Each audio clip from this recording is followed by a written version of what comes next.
All right, give me a second. We had a little bit of a hiccup there, but we are live. Hello and welcome, Just a Family. This is giving you something to talk about, or just alive as I like to call it. I'm your host, Melissa Krechler.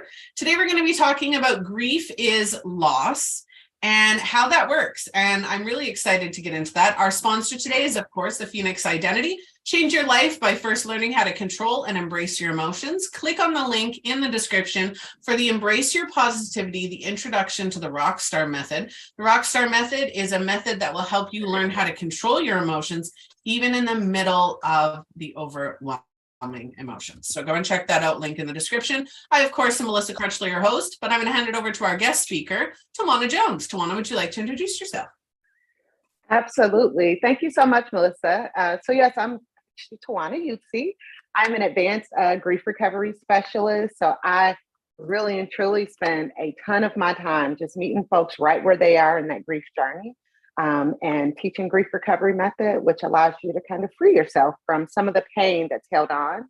I'm also a professional speaker, and I just released a new book, which is called Unstoppable Momentum. So it's an anthology. I'm one of 9 authors, all women, and we talk about overcoming a number of things. But I'm super excited to be here. I can't wait to get into the conversation. Thank you so much for having me. Hello, everybody, and let's get into it. Awesome. So for anybody watching or even catching the replay, get involved in the conversation. I do monitor these episodes after they have been posted. So feel free, if you have any questions or you want to jump in and comment on what we're talking about, absolutely get involved. That's what the show is all about, giving you something to talk about, right? We want to start those conversations, which is why we're late, because Tawana and I got what I'm talking about. Something that my husband and I are creating, and I'm not going into details on what that is. What I am going to say, though, is it's comedic.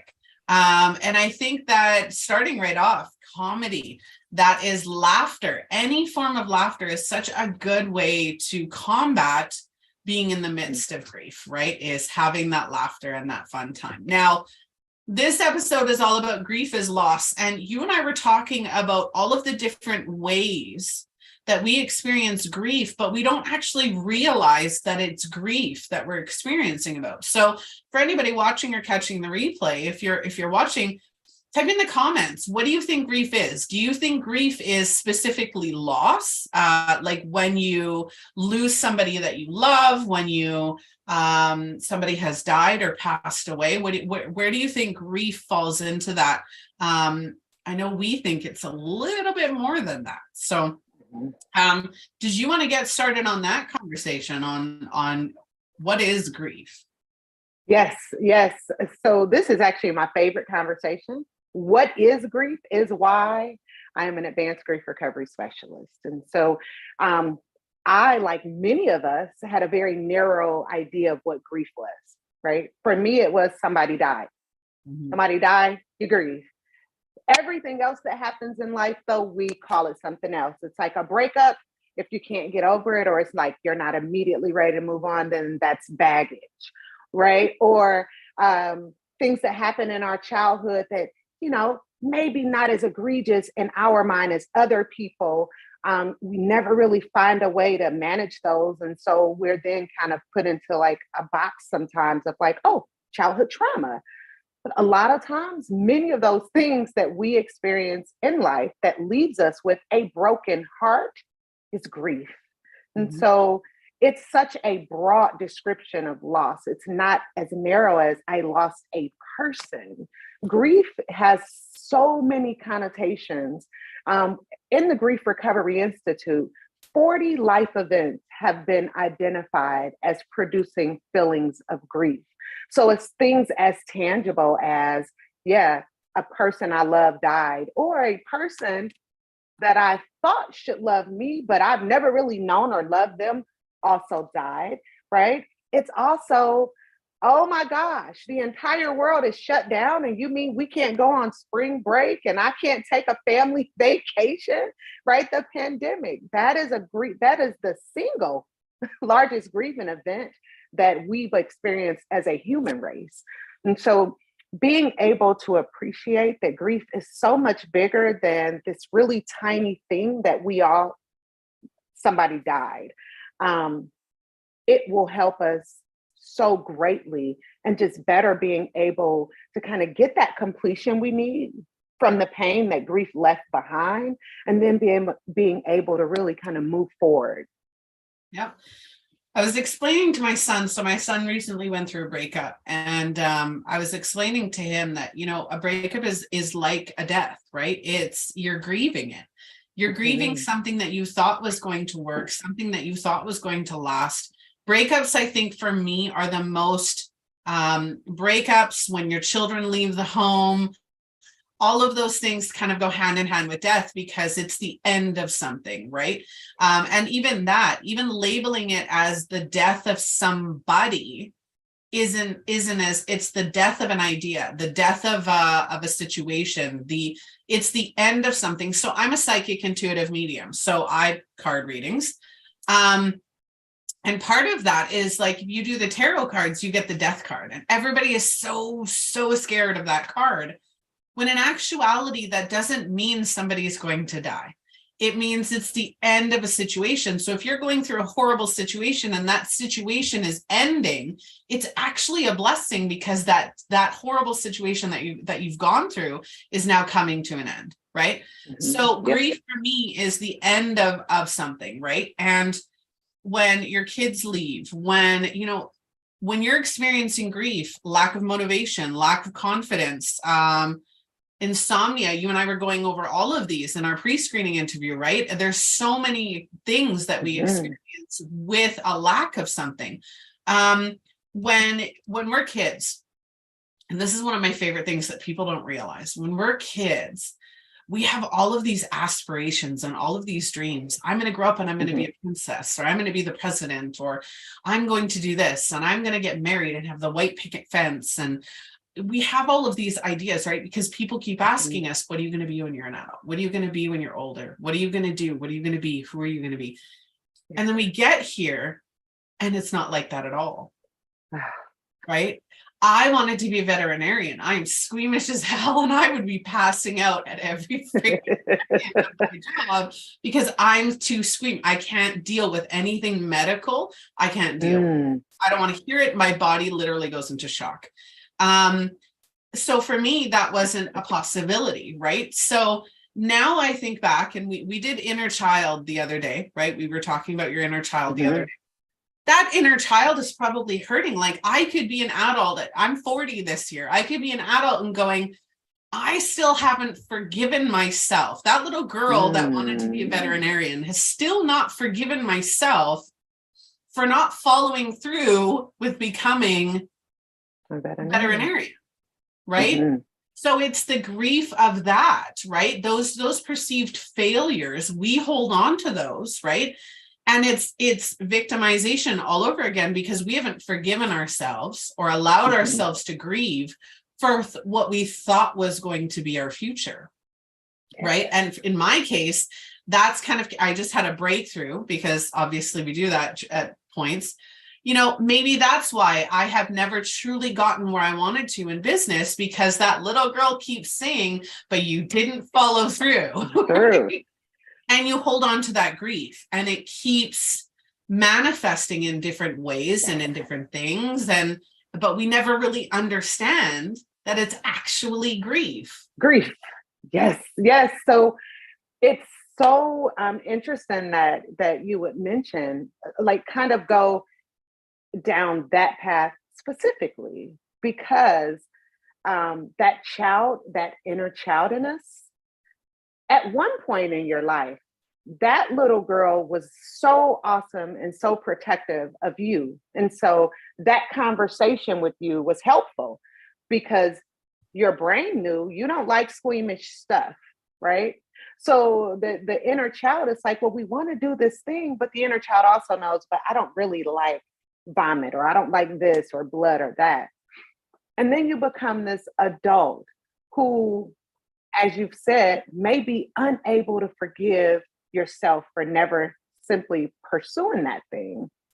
A huge part of grief especially when it's that intangible loss, the loss of my career, right? So here, let me go. Prime example. As a little girl, all I ever wanted to do was be in corporate America. I grew up in Cleveland, Ohio, big city. Going downtown Cleveland as a little girl, I'd always see the women walking in their business suits. They have on tennis shoes with like a briefcase, and you see these women. And so as a little girl, that's all I ever dreamed of. Mm-hmm. I pursued that. I spent 23 years successfully in corporate America. I was really good at corporate America. And then I realized, well, the feeling of being unfulfilled. So the grief of accomplishing success in corporate America, but not really enjoying it, right? I had to pursue purpose. So today I sit here, Tawana, who pursued purpose. But on April 11, 2022, when I officially left my corporate job on my own, grief hit hard. And for many people, it was like, well, what do you mean you got grief? Like, you quit your job. I'm like, yeah, but you're missing it. Grief is so easily defined as the conflicting emotions associated with the change of a familiar pattern of behavior. My familiarity and every day was gone. I didn't have the ability to just log on and be spoon-fed my work. Right? I had to actually build this business. And that wasn't something I was mentally, I knew I had to, but I don't think I was fully prepared. And so I had to take a moment very early on and deal with the fact that I am really missing the people I'm used to talking to every day, logging into my work email, right? Seeing what's changing. It's almost the things that bothered me about my corporate role. I was missing some of that stuff. Mm-hmm. And so taking a moment to deal with it as it was, grief, allowed me to be okay with the fact that, hey, I miss what I used to do. I miss the people I used to talk to. Doesn't mean I'm not happy and fulfilled right here, but I'm okay with acknowledging that I miss that too. Yep. That piece right there, that I think for many people, and I'll speak from experience, just the grievers I've worked with, but that piece there, being able to say, I'm totally fulfilled in this part of my life. And I'm also okay with the fact that I missed something back there. I didn't get enough of. I wanted something to be better. That is the piece that I believe causes us to get really held into our cycles of grief, because we can't become okay with what's never going to be, right? Like, we're never going to be normal after the pandemic. We will now forever see people wearing masks, right? At any point, the airlines could say, if you're traveling, everybody's got to wear one. So life is never going to go back to the way it used to be. And now we've all got to atone. Like, we've got to deal with the pain of accepting that life is gone. That's lost. How do I learn to live with, I'm still happy and fulfilled in today, even though that's never going to come back to my old familiar patterns. Yep. Yeah, absolutely.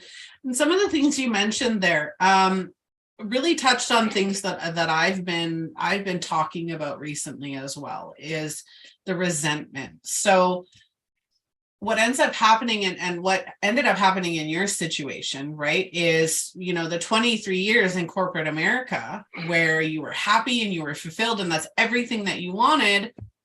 There gets to be a point, and I've seen it in a lot of women, so please correct me if I'm wrong, because I'm feeling into my own, is you start to resent that thing that you love. So this goes with relationships, this goes with your career. When you're not putting yourself first, when you're not doing the things that make you happy, and you're overwhelmed or overcome with a certain aspect of your life, or which becomes every aspect once you get to that point, you start resenting it, right? And you start resenting opening the emails, and you start resenting the people that you're accountable to, your partner, your business, whatever that looks like. and then you become unhappy. So when you do a decision like you did, you absolutely grieve that, because at one point you loved what you were doing and you got into it because it's something that you absolutely loved. So grieving that is for sure. But I wanted to make everybody else aware, after hearing that story, that that's resentment. And that resentment comes from not putting yourself first and not seeing what you need in the long run. Yeah, I've talked to a lot of women, especially in corporate America, and even CEO and business owners like you and I, we get so caught up with trying to build our businesses and putting everything into it, because it's not a 9 to 5, it's a 24/7. We forget to put ourselves first. Right. And then again, that resentment comes in, and then we get into that vicious cycle of always constantly trying something new because we're not happy with what we're in. When if we grieved that beginning part and said, you know what, I understand what caused this. I understand where it is. I'm going to mourn and forgive myself and forgive that little girl and just show grace to myself because I'm doing the best that I can. Yes. Yep. Absolutely. You know, the name of my company is Completely You. And what that actually stands for is living completely in your own uniqueness. So everything that I do, every conversation I have is truly aimed at, like, I want every person to walk away from a conversation with me to feel that much more empowered to be who they are.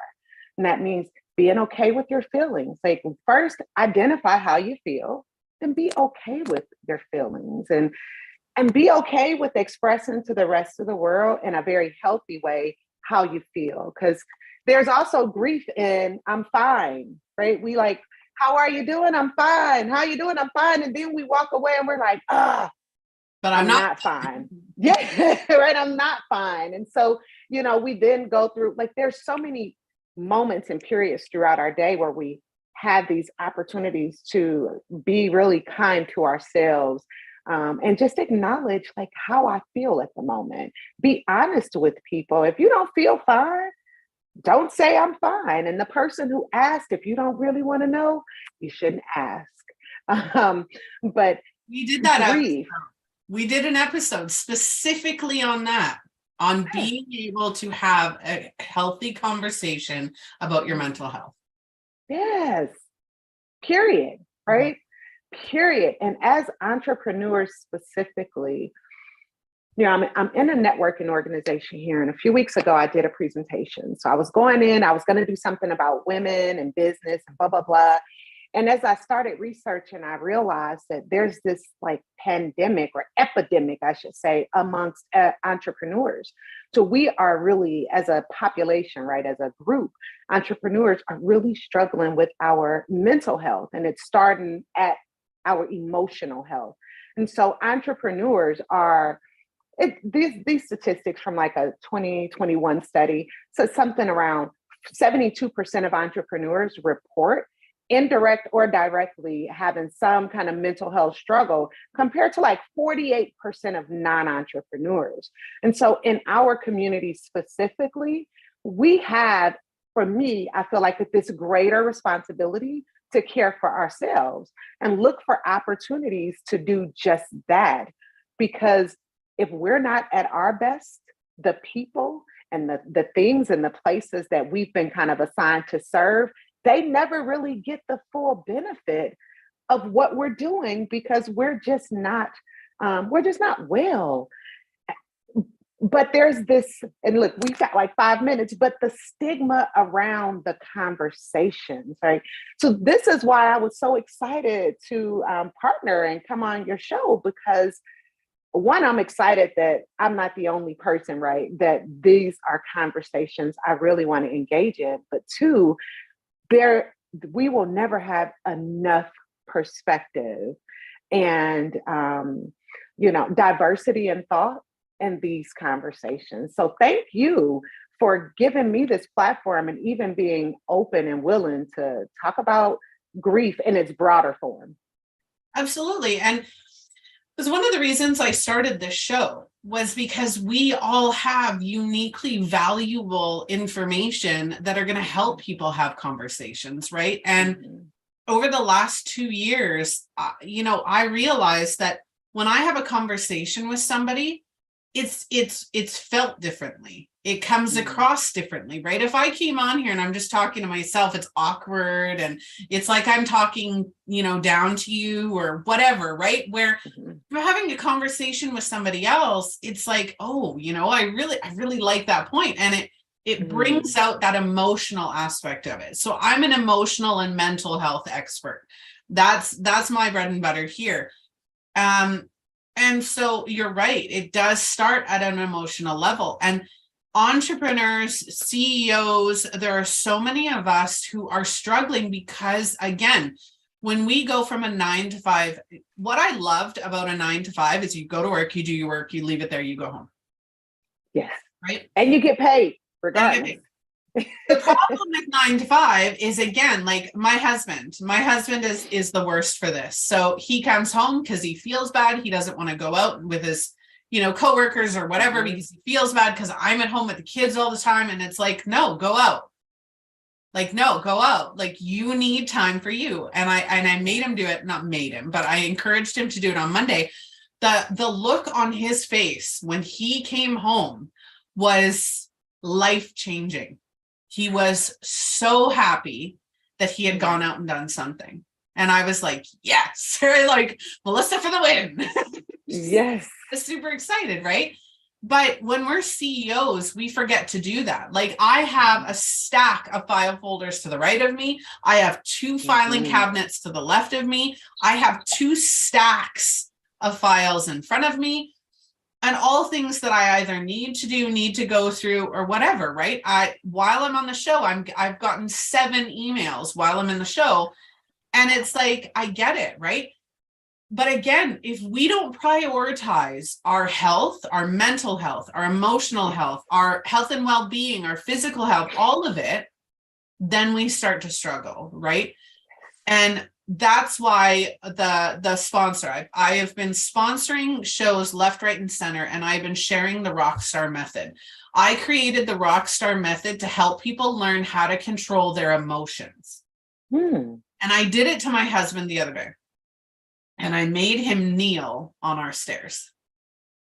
Like, get on his knees. I said, get on your knees, right? Rockstar is an acronym. And I didn't do it that aggressively. But I made him do the Rockstar Method, and it was eye-opening, right? Like, instead of being in his head, instead of being in his emotions, right? Because your head is all those, right? All of the negative chatter that's going on in our head.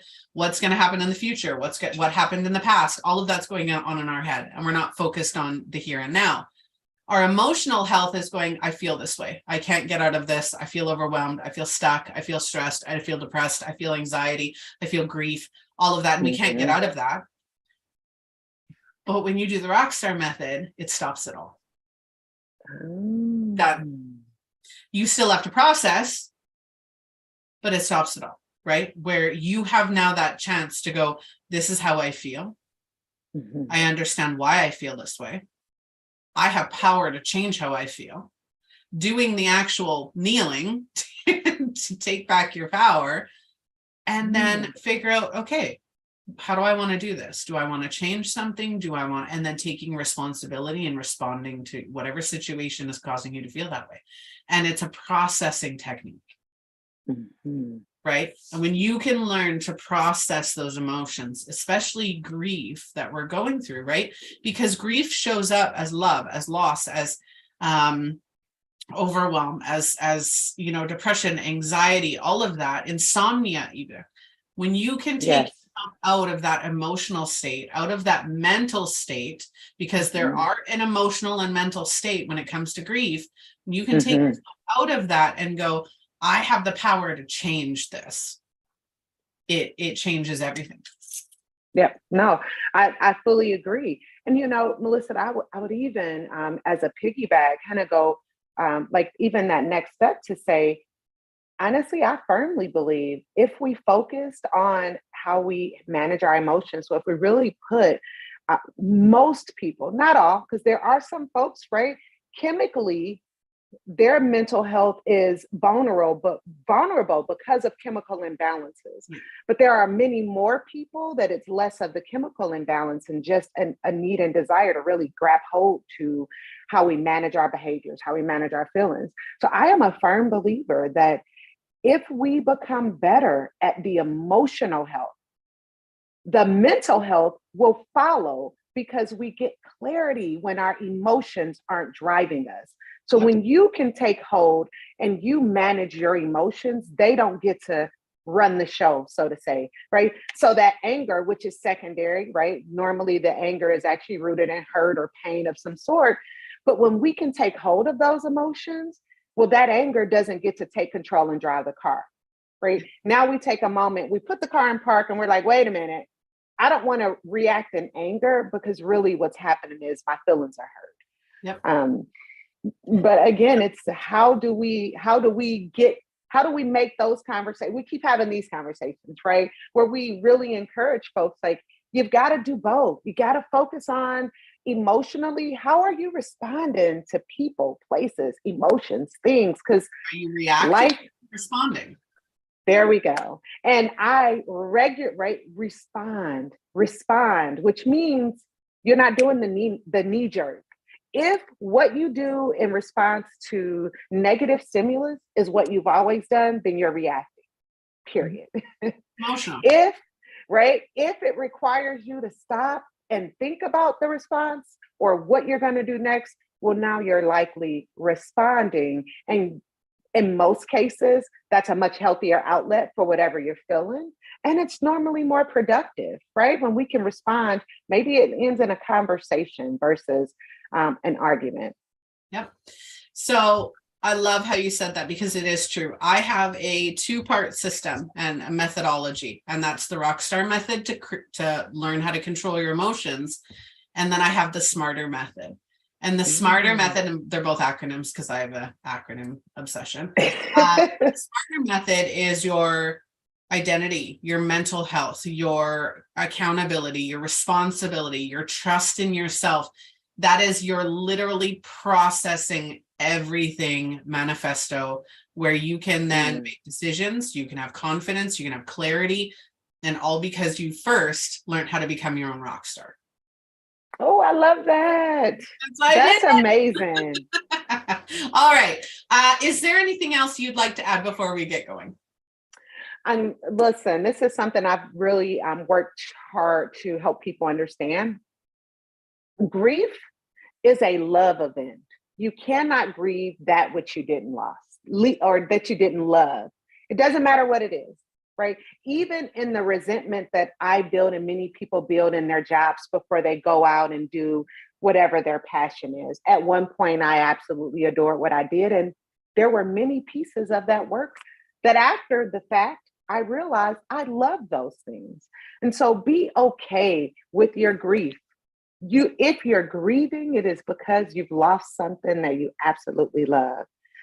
Be okay with the grief. Just don't be okay with sitting in the cycle of grief, right, forever. And I'll say the cycle because grief comes in waves. And so dealing with your grief doesn't mean you wake up tomorrow and you're like, all of a sudden, I'm like shield proof, right? Grief, nothing with grief can bother me. That's not what it means. Life will absolutely life, I guarantee. But if you become healthier with your emotions, then the grief takes hold totally differently. It doesn't even feel the same. You feel comfortable using boundaries to protect yourself versus walls to put people out. So grief is a loving event. You can only grieve that which you love. So be okay with your grief because you love that thing, that person, that place, that way of life, that whatever it was, you absolutely loved and adored it. The other thing I want to say is, if it is a pet, if you've lost a pet, I want to be the person to let you know your grief over the loss of your pet is also very valid. Mm-hmm.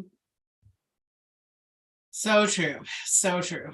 All right. Well, for anybody watching, make sure you go and connect with Tawana. You can do so. Links in the description of this episode.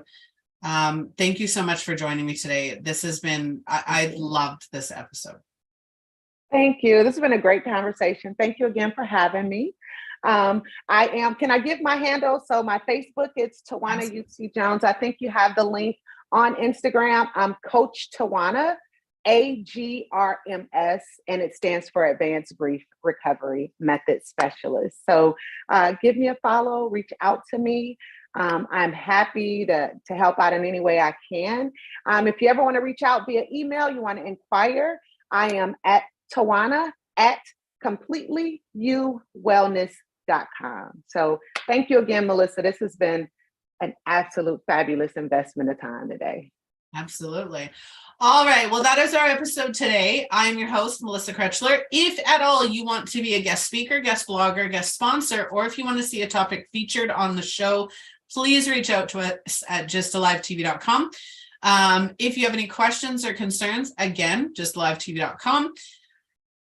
Follow us, like, share, get involved in the conversation, and I will see all of you on the next episode.